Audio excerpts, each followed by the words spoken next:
उसके बाद दूसरी फिल्म किसके साथ मिली? उसके बाद तो बैक टू बैक मुझे मूवी मिलती गई, और जो हिट मूवी हुए थे जैसे बहुत बैक टू बैक करती गई मूवी, लेकिन जो उसमें से गिने चुने हिट मूवी है जहां से मैं हिट हुई वो पवन जी के साथ। पवन जी, पहली फिल्म पवन जी के साथ कौन सी थी आपकी? पवन जी के साथ ही शेर सिंह। ये मूवी दिखा के ही मुझे काम मिला, कहते हैं ना काम से काम मिलता है आपको।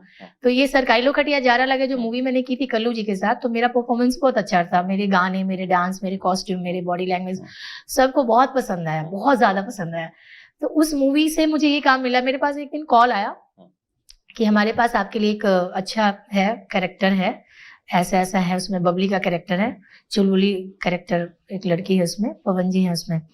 तो जब मैं ऑफिस में गई, मैंने स्टोरी सुना, सब कुछ सुना, तो मेरे लिए तो बहुत एक्साइटिंग था, क्योंकि पवन जी के साथ पहली बार काम करना मेरे लिए भी एक्साइटमेंट था कि काम करना है, अच्छा करना है।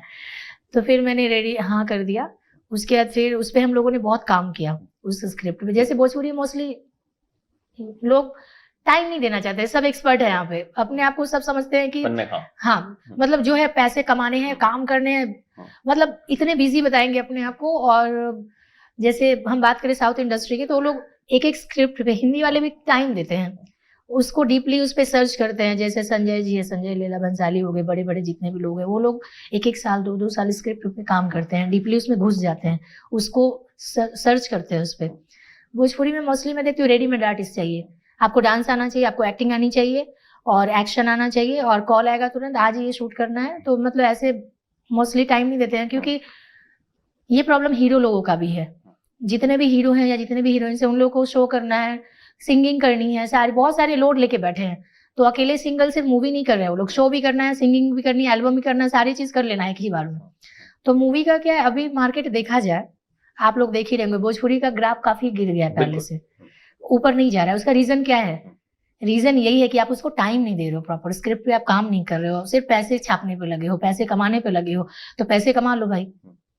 तो अकेले कोई इंसान कुछ नहीं कर सकता इंडस्ट्री में, ना हम कर सकते, ना आप कर सकते, कोई भी नहीं कर सकता। It's a team work. जब तक एक टीम सपोर्ट नहीं करेगी आपको, तब तक आप अकेले क्या करोगे? अगर मैं अकेले चालू आयुषी कि हाँ मुझे करना है, कुछ चेंजेस लाने हैं भोजपुरी इंडस्ट्री में, तो मैं अकेले नहीं कर पाऊंगी जब तक सपोर्ट नहीं मिलेगा। यहाँ तो पॉलिटिक्स ही इतना ज्यादा है कि जो जिसकी चहेती है उनको काम दो, जो नहीं है, जो उनके कंट्रोल में नहीं है, उनको निकालो, किसी और को लो, चाहे वो कितनी भी अच्छी आर्टिस्ट क्यों ना हो। हुआ आपके साथ है? मेरे साथ भी बहुत हुआ है, बट मैं मीडिया में आके कभी नहीं बोलती। जाहिर है फिर आगे काम मिलना बंद हो जाएगा। हाँ, आगे काम मिलना बंद हो जाएगा। मैं क्यों किसी की बुराई करूं? जो मतलब मेरे साथ भी हुआ है, ऐसा बहुत सारे लोगों के साथ हुआ होगा, तो मैं अकेली एक नहीं हूँ जो मेरे साथ हुआ तो मैं आके बोलूँ। और मेरी वो आदत नहीं है कि कुछ भी हुआ तो मैं मीडिया में आऊँ, चिल्लाऊं और मगरमच्छ के आंसू दो चार रोऊं, या रियल भी रोऊं और मैं बताऊं। नहीं, होना है जो होगा ठीक है, जब होना होगा चीजें होंगी। और दूसरी बात कि मैं बिलीव करती हूँ कर्मा पे, कर्मा और गॉड पे। तो मेरे को लगता है कि नहीं ठीक है, जो चीजें हो रही ऊपर वाला जो करेगा मेरे साथ अच्छे के लिए होगा, मैं ऐसा सोच के भूल जाती हूँ। अच्छा, पवन जी के साथ पहली मुलाकात कैसी रही? डर लगा? उनकी थोड़ी इमेज ऐसी है, लोग डरते पता नहीं क्यों, बड़े प्यारे इंसान है वैसे तो। मुझे स्टार्टिंग में तो किसी को ही मिलते हैं, जब हम ही आप मिले होंगे तो थोड़ा सा लगा होगा। जब हम बात करते हैं आपस में, उठते हैं, बैठते हैं, साथ में टाइम स्पेंड करते हैं, तो एक दूसरे को समझ जाते हैं। तो समझने के बाद नेचर समझ में आ जाता है कि हाँ he is very cool person. तो मैं जब उनको मिली तो पहले तो हम लोग बात नहीं किए, उसके बाद फिर मैं पवन जी भी नहीं, फिर हाय लो हुई थी।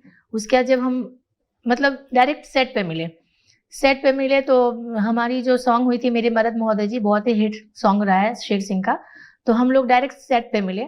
सेट पे मिलने के बाद फिर वहाँ पे बातें हुई, थोड़ी बहुत बातें हुई, फिर हमने साथ में काम करना स्टार्ट किया। तो फिर एक दो टेक मेरे हुए, फिर वो होते होते फिर कंटिन्यू काम करने लगे हम लोग। तो एक कंफर्ट जोन जो होता है ना, पवन जी जैसे मान लो कोई बड़ा आर्टिस्ट रहता है तो किसी किसी में एटीट्यूड होता है। अब भोजपुरी में क्या एक प्रॉब्लम ये भी है, मैं बता दूं, हीरो फेमस है तो कोरियोग्राफर उन्हीं के बात सुनेंगे। अगर उनके एक टेक हो गए तो कोई कुछ नहीं बोलेगा, लेकिन अगर लड़की नहीं है, भले ही उसको डांस आ रहा है, शी इज वेरी नर्वस, तो उसको सपोर्ट ऐसे, अरे इतना टाइम हो गया, जल्दी करिए भाई, लेट हो रहा है, टाइम हो गया, सुबह हो गया, अब जल्दी करना है, ये करना है। मतलब उसको सेट पे इतना नर्वस कर देंगे कि जो उसको आता होगा ना वो भी बेचारी भूल जाएगी। तो ये कोरियोग्राफर में है कि हीरो को बोलेंगे तो यार काम देगा ना भैया, 4 जगह काम मिलना है, और तो उनको कैसे बोल सकते हैं? अगर वो 4 टेक करे, 2 टेक करे तो चलेगा, कोई प्रॉब्लम नहीं है, क्योंकि ही इज अ स्टार। लेकिन उसी में अगर कोई नया आर्टिस्ट है, अगर उसने 2 से 3 टेक कर दिया तो उसके लिए तो जो बेइज्जती होती है ना। हाँ, लेकिन जो पुराने लोग हैं, ये नए लोगों में है, जो पुराने लोग हैं जिनको सही में कोरियोग्राफी आती है, जैसे कानू जी हो गए, पुराने संजय कोरवे हो गए, इन लोग को पता है हाउ टू वर्क, कैसे काम निकालना है उनसे। तो वो लोग कभी भी ना किसी के सामने ऐसे बेइज्जती या इस तरीके से नर्वस नहीं कराते हैं। वो लोगों को पता है कि हाँ चलो, उनको पता है कि ये इतना डांस करता है। जैसे पवन जी हैं, ये खेसारी जी है, दोनों के अलग अलग डांस करने का फॉर्म है। मतलब दोनों, हर बॉडी में एक अपना स्टाइल होता है हर किसी का। आप में भी होगा, मुझ में भी होगा, उनमें भी होगा, हर किसी में होगा। तो कोरियोग्राफर जज कर लेते हैं कि हाँ मैं इनसे ये काम करा सकता हूँ, ये काम नहीं हो पाएगा इनसे, तो इनको देना भी बेकार है। क्योंकि ऑन द सेट आप दोगे जबरदस्ती बिना रिहर्सल के तो कोई नहीं कर पाएगा। तो उनको पता है। लेकिन जो नए होते हैं ना आजकल, तो उनका यही सिस्टम है। तो मेरे साथ तो ऐसा कुछ नहीं था। मुझे पवन जी बहुत सपोर्ट किए थे शूटिंग पे, और हम लोगों ने बहुत आराम से काम कर लिया था। फिर पैकअप हुआ मॉर्निंग में, 6-7 बज गए थे मॉर्निंग में। मतलब रात को हम लोग 12-1 बजे से स्टार्ट हुआ सॉन्ग, और मॉर्निंग के 6-7 बज गया। और उसके पहले हम लोगों ने दिन में शूट भी किया था। सीन्स हमारे शूट हुए थे पूरा दिन, सुबह से शाम तक सीन्स करके हो गए, बिकॉज उनको मूवी कंप्लीट ही करना था, लास्ट चल रहा था। तो हमने गाने कंप्लीट किए। मेरा अच्छा एक्सपीरियंस रहा। पवन जी मुझे बहुत सपोर्टिव लगे, और मेरा ऐसा कुछ भी नहीं रहा, क्योंकि काम करने के बाद फिर दूसरी मूवी के लिए भी हमारी चल रही थी चीज़ें, बट किसी वजह से हम नहीं कर पाए साथ में उस मूवी के बाद। तो मुझे तो शेर सिंह मूवी से बहुत प्यार मिला। इस मूवी के सबसे हिट गाने थे, कोइंसिडेंटली मेरे एक ही गाने थे, बट कहते हैं ना कि उस गाने में ऊपर वाले का आशीर्वाद बोले या जो भी बोले, पब्लिक ने मुझे इतना प्यार दिया। सबसे नंबर 1 में इस गाने के व्यूज गए, अभी 1 यार व्यूज होंगे इसके, और कमेंट्स ही वो सब। उसके बाद अगर दूसरा गाना कोई लगा तो संभावना सेठ जी थे, उनका एक आइटम सॉन्ग था, वो भी गाना बहुत प्यारा गया। बाकी उसके बाद एक के बाद एक सब हिट होते गए। पर मुझे खुशी हुई कि मेरे गाने बहुत हिट हो गए, और लोग मुझे वहां से जानना स्टार्ट कर दिए। For exclusive and insightful videos, subscribe to our new channel ABP Live Premium.